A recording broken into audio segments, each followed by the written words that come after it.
సంపూర్ణ ఆరోగ్యానికి క్రీడలు ఎంతో అవసరమని Kakinada city MLA Vanamadi Kondababu SAAP director Ravindra పేర్కొన్నారు. శుక్రవారం కాకినాడ జిల్లా క్రీడా మైదానంలో జాతీయ క్రీడా దినోత్సవం సందర్భంగా అమరావతి ఛాంపియన్షిప్ కప్పు పోటీలను ముఖ్య అతిథులు ప్రారంభించారు. ఈ సందర్భంగా వారు మాట్లాడుతూ విశాఖ ఉభయ గోదావరి జిల్లాలో కృష్ణ జిల్లాకు చెందిన క్రీడాకారులకు పోటీలు నిర్వహించడం జరుగుతుందన్నారు. Archery, boxing, basketball, hockey, kabaddi, volleyball తదితర వాటిలో పోటీలు నిర్వహించడం జరుగుతుందన్నారు.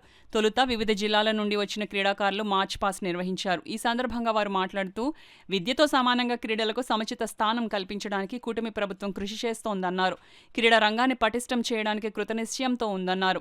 SAAP director Ravindra, DSDO Srinivas, రాష్ట్ర హాకీ జాయింట్ సెక్రటరీ రవిరాజ్, జిల్లా వ్యాయామం ఉపాధ్యాయ కాకినాడ జిల్లా అధ్యక్షులు P Srinivas, school games secretary L George, SAAP director Ravindra తదితరులు పాల్గొన్నారు.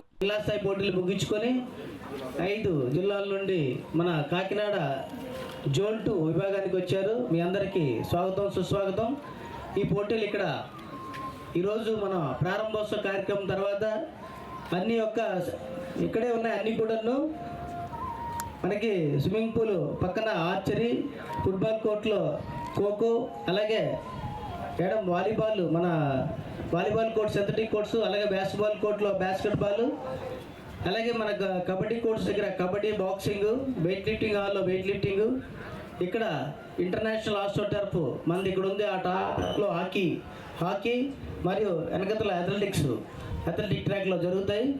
అందరూ కూడా ప్లేయర్స్ అందరూ కూడా రిజిస్టర్ చేసుకోండి. సుమారు మనకి ఇక్కడ 1500 మంది క్రీడాకారులు వచ్చారు సార్.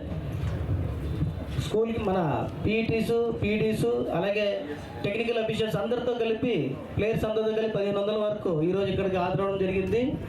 మన ఆంధ్రప్రదేశ్లోనే అత్యుత్తమైనటువంటి ఫెసిలిటీ కలిగినటువంటి ఈరోజు మనకి కాకినాడలో అన్ని ఫెసిలిటీస్ ఉన్నాయి కనుక ఇక్కడ ఇవ్వడం జరిగింది. జోన్ 2 క్రీడాకారులు అందరూ కూడాను, మేనేజర్స్, కోచెస్ అందరూ కూడాను సహకరించి ఈ కార్యక్రమం జయప్రదం చేయవలసిందిగా కోరుకుంటున్నాను. వాళ్ళకి ఎటువంటి స్ట్రెస్ కూడా లేకుండా జాబ్ ఇస్తున్నారండి. అది కూడా ఒక ఆంధ్రప్రదేశ్లోనే ప్రవేశపెట్టారు. ఈ క్రెడిట్ మొత్తం కూడా నేను ముందు చెప్పినటువంటి 3 నాయకులదండి. దీంతోపాటు సార్ దృష్టిలో కొన్ని పెట్టాలి. 2 పాయింట్ ఉన్నాయండి. ఏంటంటే కోచ్లు శాలరీస్ అండి, కొంచెం మీరు దృష్టి పెట్టాలి సార్. కోచ్లు పాపం 10 ఏళ్ళ నుంచి 15 ఏళ్ళ నుంచి 20 ఏళ్ళ నుంచి చేస్తున్నారండి. వాళ్ళకి పెన్షన్లు ఎలాగైనా లేవు, శాలరీస్ కూడా బాగా తక్కువ ఉన్నాయండి. దయచేసి మీరు సీఎం గారి దృష్టికి పట్టుకెళ్తే వాళ్ళు మరింతగా పనిచేసే విధంగా మనం చూద్దామండి.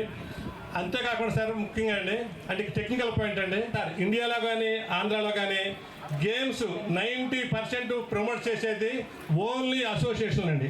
అది కబడ్డీ అవ్వచ్చు, ఖోఖో అవ్వచ్చు, ఏ గేమ్ అయినప్పుడు కూడా కేవలం అసోసియేషన్ వల్లే గేమ్స్ డెవలప్ అవుతున్నాయి. మనకున్నటువంటి 2 జిల్లాలు కూడా ఉమ్మడి తూర్పుగోదావరి జిల్లా, కాకినాడ జిల్లా కలిపి ఇక్కడ ఏర్పాటు చేసుకుంటున్నాం. అదేవిధంగా విశాఖ జిల్లాలో ఆ ప్రాంతం వాళ్ళు, అదేవిధంగా తిరుపతి కానీ విజయవాడ కానీ ఆ ప్రాంతం వాళ్ళు అందరూ కూడా ఈరోజు మరి 10 రకాల ఆటల్లో ఈరోజు మీరు పాల్గొంటున్నారు.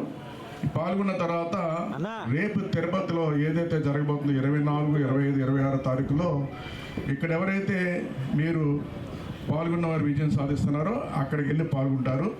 అక్కడే మీరు కప్పు సాధించాలని మీ అందరినీ దీవిస్తున్నాను కూడా ఈ సందర్భంగా తెలియజేస్తున్నాను. మీరు అక్కడ కప్పు సాధించాలి, ఎక్కడ కాదు అక్కడ సాధించాలి.